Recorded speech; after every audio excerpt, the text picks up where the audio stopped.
എല്ലാവർക്കും എൻ്റെ പുതിയ വീഡിയോയിലേക്ക് സ്വാഗതം. ഈ വീഡിയോയിൽ ഞാൻ പറയുന്നത് ഒരു ചെറിയ കഥയാണ്. പണ്ട് കാലത്ത് ഒരു ഗോശാല നടത്തി വന്നിരുന്നത് ഒരു മുതലാളിയാണ്. അയാളുടെ തൊഴുത്തിൽ 100 കണക്കിന് പശുക്കളുണ്ട്. അവിടെ പല പണിക്കാരുമുണ്ട്. അവിടെ സുഗുണൻ എന്നു പേരുള്ള ഒരു കറവക്കാരനുണ്ടായിരുന്നു. വളരെ ആത്മാർത്ഥമായിട്ട് കഴിഞ്ഞ 20 വർഷമായിട്ട് പണി ചെയ്തുകൊണ്ടിരിക്കുന്ന സമയം ഒരു ദിവസം ആ സുഗുണന് ഒരു പനി വന്നു. ആ പനി വന്നിട്ട് ഒരാഴ്ചയോളം അവൻ കിടപ്പിലായി. അതേസമയം അവൻ ഭാര്യയെ വിട്ട് ആ തറവാട്ടിൽ വിട്ടിട്ട് ഈ കാര്യം അറിയിക്കുകയും ചെയ്തു. എന്നാൽ അവൻ തിരികെ ജോലിയിൽ പ്രവേശിക്കാനായിട്ട് ഒരാഴ്ച കഴിഞ്ഞ് അവിടെ ചെന്നപ്പോൾ ആ മുതലാളി അവനെ പറഞ്ഞു വിടാൻ നേരം ഈ സുഗുണൻ കാല് പിടിച്ചു പറഞ്ഞു, ഞാൻ 20 വർഷമായിട്ട് അങ്ങേക്ക് വേണ്ടി പണിയുകയാണ്, എന്നെ ഒരിക്കലും പറഞ്ഞു വിടരുത്, ഞാൻ ഇനിയുള്ള കാലം കൂടുതൽ നേരം പണിതോളാം എന്നൊക്കെ പറഞ്ഞു. എങ്കിലും ആ മുതലാളി യാതൊരു കടപ്പാടും നന്ദിയില്ലാതെ അയാളെ പറഞ്ഞു വിട്ടു. കരഞ്ഞുകൊണ്ട് വീട്ടിലേക്ക് ചെന്നു. പക്ഷേ ബുദ്ധിമതിയായിട്ടുള്ള ഭാര്യ അദ്ദേഹത്തിൻ്റെ മനോവീര്യം തകർക്കാതിരിക്കാൻ വേണ്ടി ആ രീതിയിൽ സംസാരിച്ചു. ആ സ്ത്രീ പറഞ്ഞു, നിങ്ങളാണ് ഈ ദേശത്തുള്ള ഏറ്റവും നല്ല കറവക്കാരൻ, അതുകൊണ്ട് നിങ്ങൾ ഒരിക്കലും പരാജയപ്പെടാൻ പോകുന്നില്ല. ഇവിടെ അല്ലെങ്കിൽ വേറെ ഒരു സ്ഥലത്ത് നിങ്ങൾക്ക് ജോലി കിട്ടും. നിങ്ങളിപ്പോൾ തന്നെ ഈ ജോലി അന്വേഷിച്ച് മറ്റുള്ള തറവാടുകളിലെല്ലാം പോവുക എന്ന് പറഞ്ഞു. അപ്പോൾ അതനുസരിച്ച് അവൻ കുറേ ദൂരദേശത്തേക്ക് നടന്നു പോയി. അവിടെ ഒരു കാലിത്തൊഴുത്ത് കണ്ടു. ആ കാലിത്തൊഴുത്തിൽ പശുക്കളെല്ലാം വൃത്തികേടായിട്ട് നിൽക്കുകയാണ്, ചാണകമെല്ലാം പുരണ്ട് നിൽക്കുകയാണ്.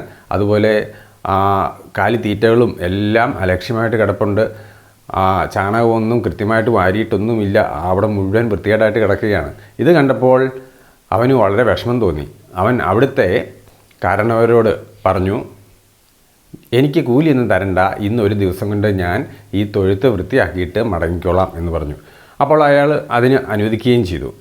അങ്ങനെ മിന്നൽ വേഗത്തിൽ ഒരു ദിവസം മുഴുവനും പണിതപ്പോൾ വളരെ വൃത്തിയായിട്ട് പശുക്കളെല്ലാം കുളിപ്പിച്ച് വൃത്തിയായിട്ട് അടുക്കും ചിട്ടയോടും കൂടി കാര്യങ്ങൾ ചെയ്തു.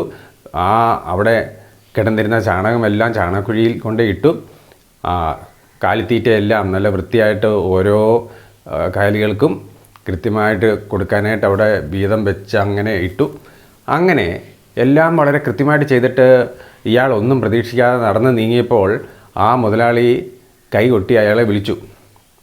അങ്ങനെ സുഗുണനെ വിളിച്ചിട്ട് പറഞ്ഞു, ഇത്രയും ആത്മാർത്ഥതയുള്ള ഒരു പണിക്കാരനെ ഞാൻ കണ്ടിട്ടില്ല, അതുകൊണ്ട് നീ എൻ്റെ ഈ തൊഴുത്തിൽ ഒരു പണിക്കാരനായിട്ട് നിന്ന് നീ ഒതുങ്ങേണ്ടവനല്ല, നീ ഒരുപാട് മികച്ച നേട്ടങ്ങൾ നേടേണ്ടവനാണ്.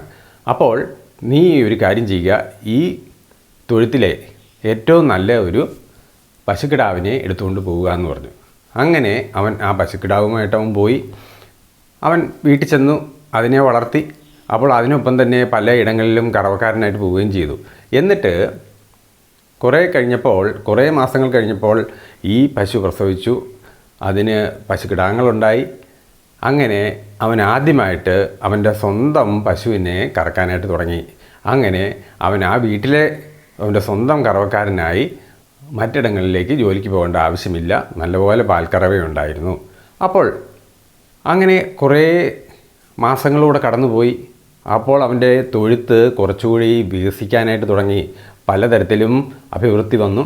അങ്ങനെ പശുക്കിടാങ്ങൾ കൂടി. ക്രമേണ ആ തൊഴുത്ത് ഒരു വലിയ ഗോശാലയായിട്ട് മാറി. ആ ഗോശാലയിൽ നിന്ന് പലതരത്തിലുള്ള തൈരും മോരും അതുപോലെ പാൽക്കട്ടികളും വെണ്ണയും നെയ്യും ഇങ്ങനെ അതുപോലെ നല്ല തരം പാലും അതെല്ലാം ഉള്ളതുകൊണ്ട് തന്നെ വളരെ പ്രശസ്തമായതുകൊണ്ട് ഇവൻ്റെ ഗോശാല വികസിച്ചു വന്നു. അവൻ പണ്ട് ജോലി ചെയ്തിരുന്ന മുതലാളിയുടെ ഗോശാല ഒന്നിനൊന്നിന് ക്ഷയിച്ചു വന്നു. അവിടുത്തെ പശുക്കളെല്ലാം അയാൾ വിറ്റു. മാത്രമല്ല അയാളുടെ മക്കൾ പലരും മദ്യപാനം ദുശീലമുണ്ടായിരുന്നു. അതുകൊണ്ട് തന്നെ ആ തറവാട് അവസാനം കടം കയറി മുടിഞ്ഞു. അങ്ങനെ ആ വസ്തു ജപ്തിയായിപ്പോയി. അങ്ങനെ ഒരു ദിവസം അലഞ്ഞു തിരിഞ്ഞ് ഇവൻ്റെ അടുത്ത്, ഈ സൂണൻ്റെ അടുത്ത് പഴയ മുതലാളി അയാൾ കുറച്ച് നാണയം തരാൻ ആവശ്യപ്പെട്ടു വന്നു. അപ്പോഴേക്കും ഒരു നാണയക്കിഴി എടുത്ത് ഈ പഴയ മുതലാളിക്ക് കൊടുത്തുകൊണ്ട് ഈ സൂണൻ പറഞ്ഞു, എനിക്ക് നിങ്ങളോട് യാതൊരു വിരോധവുമില്ല. അതുകൊണ്ടാണ് ഞാൻ നാണയം തരുന്നത്. കാരണം എൻ്റെ ഇപ്പോഴത്തെ ഉയർച്ചയ്ക്ക് യഥാർത്ഥ കാരണക്കാരൻ താങ്കളാണ്. അതായത് നിങ്ങളെന്നെ അന്ന് പറഞ്ഞു വിട്ടില്ലായിരുന്നെങ്കിൽ ഞാൻ ഇപ്പോൾ 20-25 വർഷമായിട്ട് നിങ്ങളുടെ പണിശാലയിൽ, നിങ്ങളുടെ ഗോശാലയിൽ ഞാൻ ജോലി ചെയ്ത് ഒടുങ്ങുമായിരുന്നു.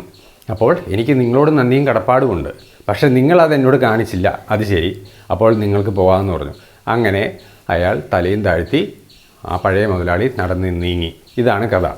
അപ്പോൾ നമ്മളിവിടെ ഓർക്കേണ്ട ഒരു കാര്യം, നമ്മളെ ആരെങ്കിലും ചെറുതാക്കാനോ അല്ലെങ്കിൽ നമ്മളെ ഏതെങ്കിലും തരത്തിൽ ബുദ്ധിമുട്ടിക്കാനോ പോയാൽ നമ്മൾ ഓർക്കേണ്ട ഒരു കാര്യം, ആ കാര്യം ചിലപ്പോൾ നിങ്ങളുടെ ഉയർച്ചയ്ക്ക് വഴിവെച്ചേക്കാം. എല്ലാ നെഗറ്റീവായിട്ടുള്ള കാര്യങ്ങൾ നിങ്ങളുടെ ലൈഫിൽ സംഭവിക്കുമ്പോഴും ചില ഇടങ്ങളിൽ അത് പോസിറ്റീവായിട്ട് പിന്നെ രൂപാന്തരപ്പെടുന്ന പലതരം ഉദാഹരണങ്ങൾ നമ്മുടെ ചുറ്റുപാടും നമുക്ക് നോക്കിയാൽ കാണാൻ പറ്റും. നിങ്ങൾ ഏതെങ്കിലും ജോലി സ്ഥലത്തിൽ നിന്നോ അല്ലെങ്കിൽ ഏതെങ്കിലും സമൂഹത്തിൽ നിന്നോ അല്ലെങ്കിൽ എവിടെ നിന്നെങ്കിലും മാറ്റി നിർത്താൻ പോവുകയാണ്, അല്ലെങ്കിൽ അവഗണിക്കുകയാണ്, അല്ലെങ്കിൽ സ്ഥിരമായി ആക്ഷേപിക്കുകയാണ്, പരിഹസിക്കുകയാണ്, ഇങ്ങനെയൊക്കെ നിങ്ങൾ കരുതിയാൽ നിങ്ങൾ ഓർക്കണം, ഇതിനെല്ലാം നിങ്ങൾക്കൊരു മധുരപ്രതികാരം ചെയ്യാനായിട്ടുള്ള ശക്തി ചിലപ്പോൾ ദൈവം തന്നിരിക്കും. അപ്പോൾ നിങ്ങൾ ഒരിക്കലും തളരാതെ മുന്നോട്ട് പോവുക. കൂടുതൽ വിജയങ്ങൾ നിങ്ങളെ ചിലപ്പോൾ കാത്തിരിക്കുന്നുണ്ടാവാം.